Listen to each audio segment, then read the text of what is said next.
Welcome, everybody. Thank you so much for coming.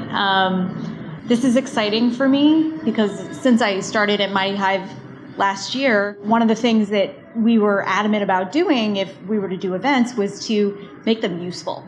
So the hope is that you'll take advantage of the wine and the food and get to know each other and just share stories. But before we do that, we've convened somebody that I think most of the team at MightyHive has a girl crush on, and that's Belinda Smith. Belinda is from Electronic Arts. Belinda has a strong voice in the industry and has talked a lot about a lot of the issues that have led marketers to take more control. In general, I think we're reaching this kind of crescendo as it relates to the term in-housing. And I've been in advertising for 16 years, in digital for 13. And I think the first time I heard the word or the phrase in-housing applied to biddable digital media was probably back around 2010. The latest stats are 78% of marketers are planning on taking more in-house control.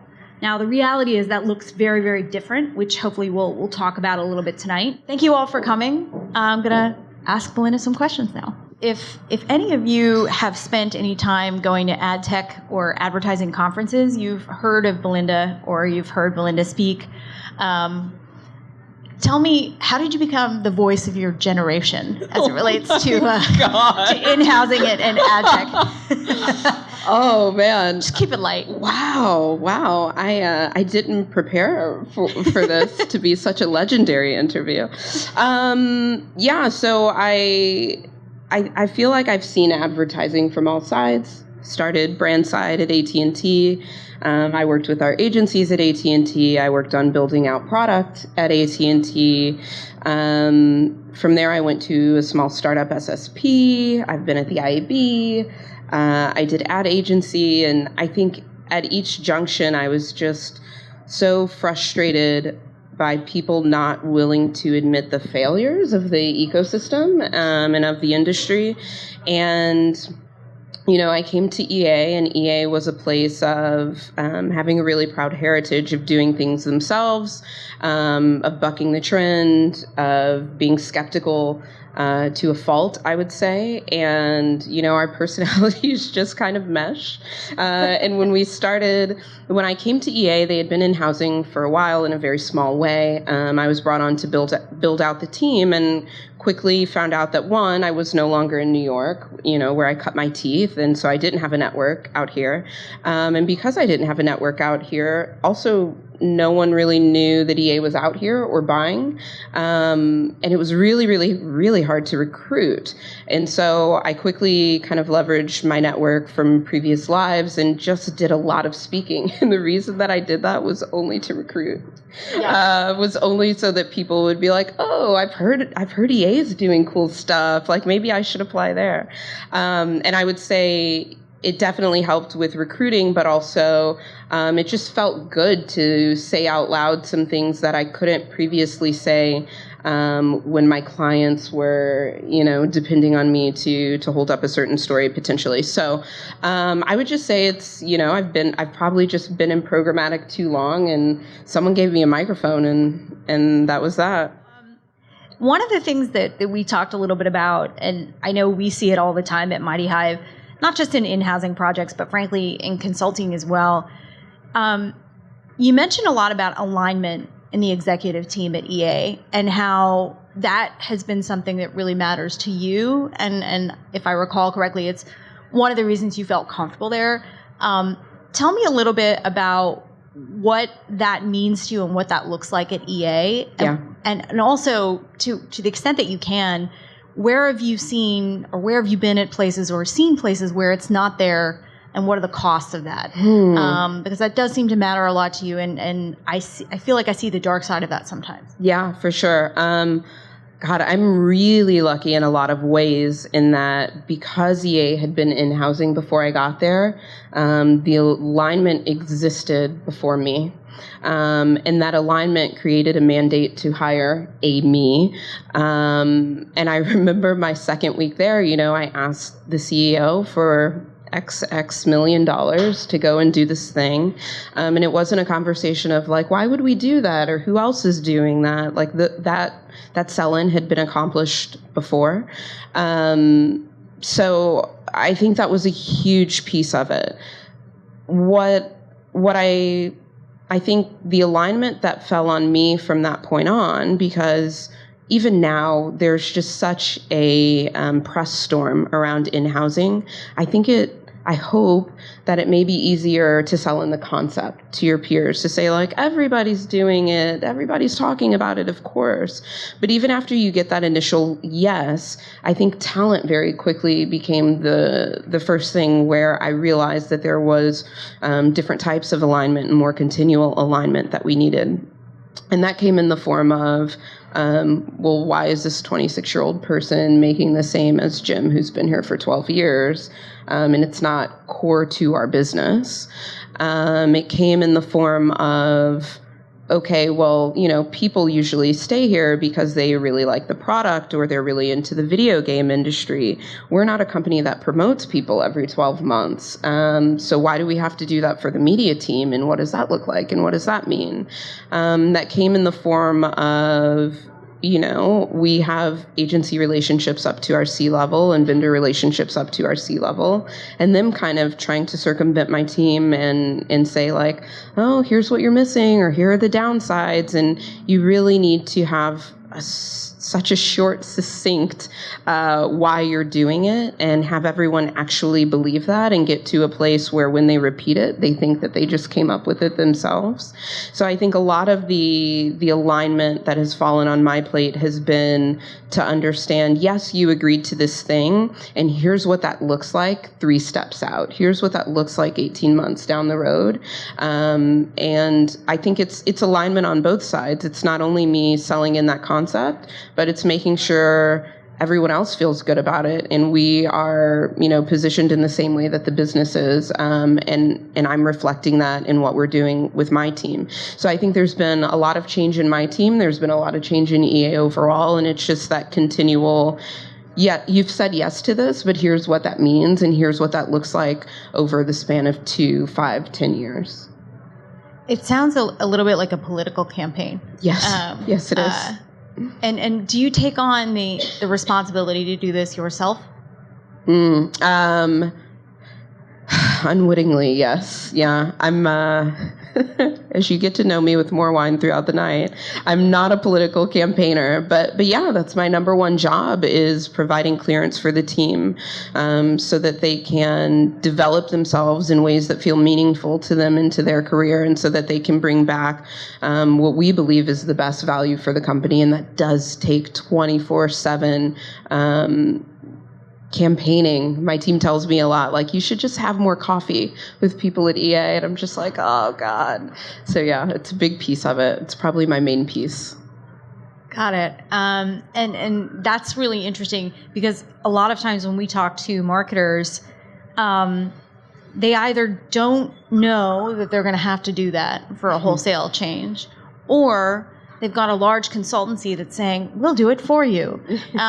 So I'm curious, did you guys work with any large, like BCG or McKinsey or anybody that helped you kind of come to the conclusion that a fundamental change in the way you did things was necessary? Or even if you didn't, are you familiar with people who've done that? And do you think that's a critical part of the process? Yeah, so I have a juxtaposition, which is EA versus AT&T.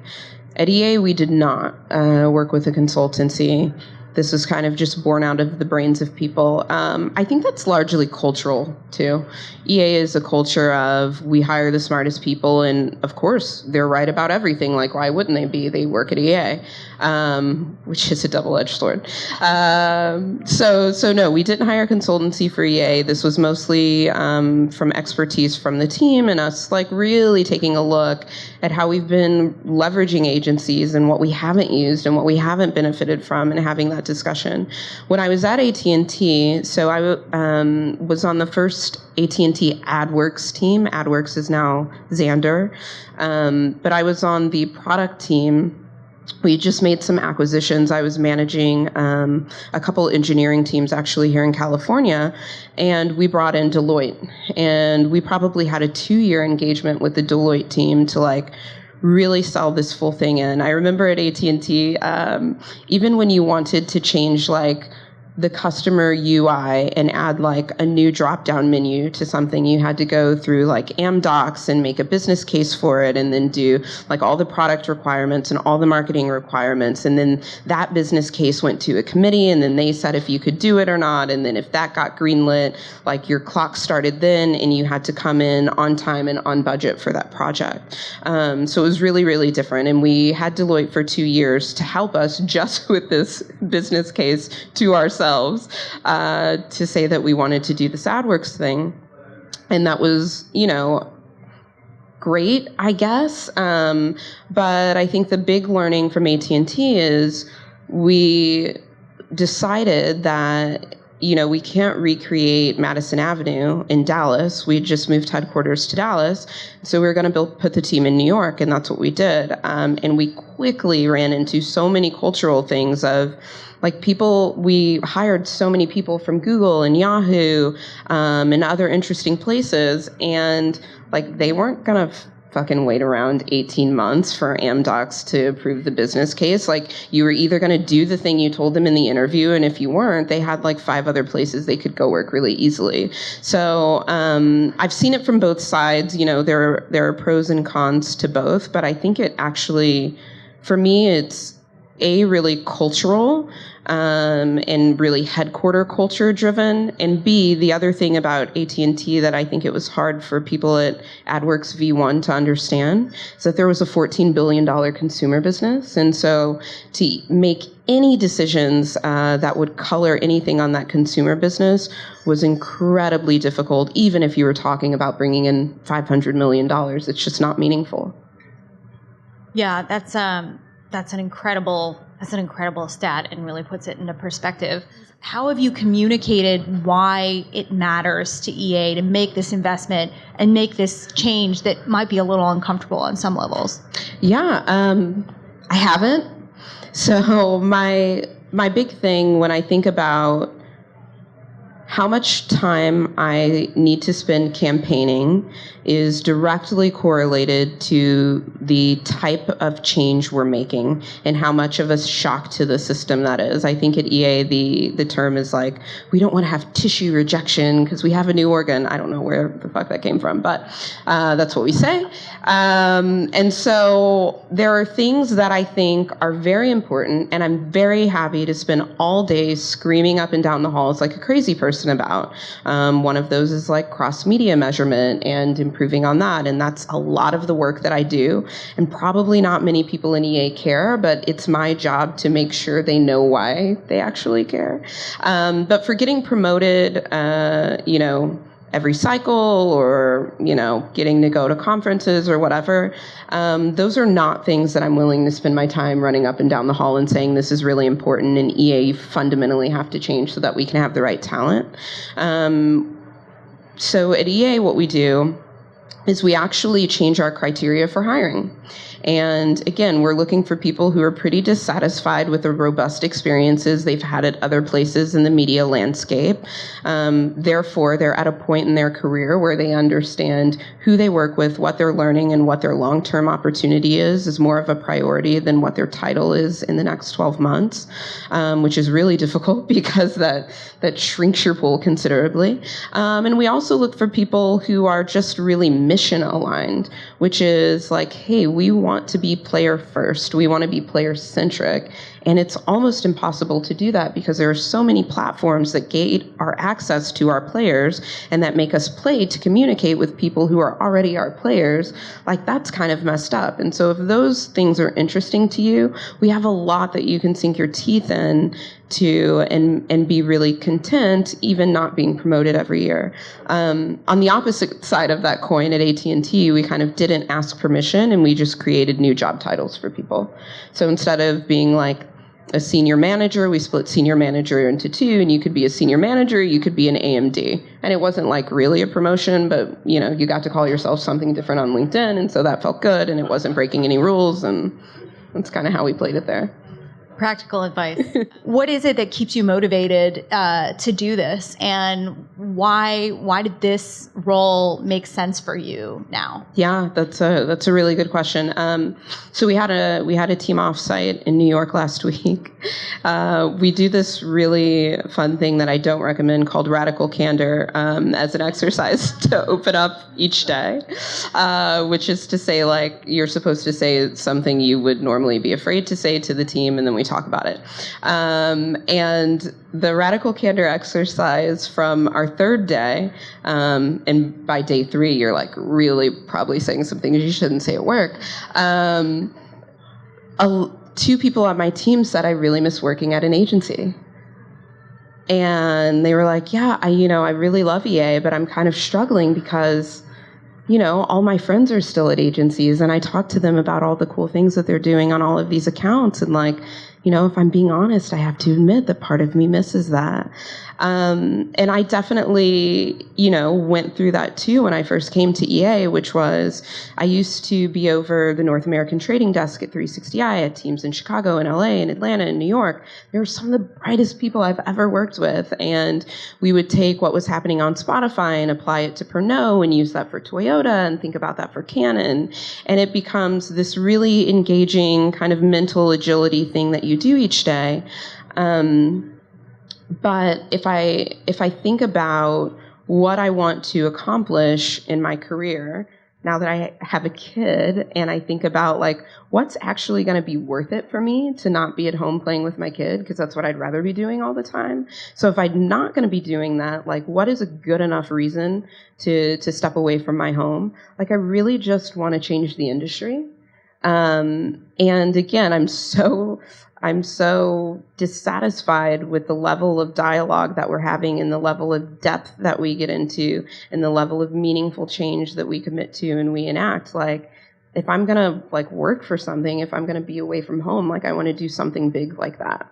And so when you're at an agency, sure, you can try new tactics, you can recommend new partners, but ultimately, like your client being happy and retaining you is what is sustaining you. And that creates an inherent conflict of interest when you have like bad news to tell them, or you want to suggest like, hey, can we just put aside 30% of this budget to do some crazy harebrained things? Or, you get into trouble if they have a direct relationship with Google and you want to tell them like YouTube brand safety isn't actually a thing.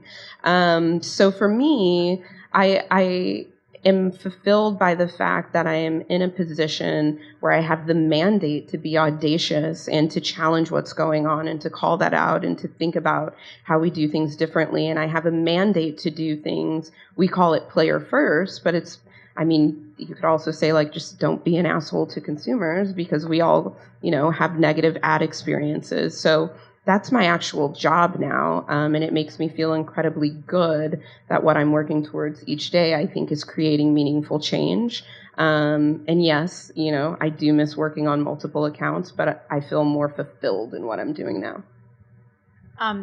That's amazing. I hadn't asked you that question before, and that is such a satisfactory answer on so many levels, and I've never heard anybody address it that way before. Thank you so much. I learned so much tonight, and I'm hoping everybody will continue to chat and share. Thank you.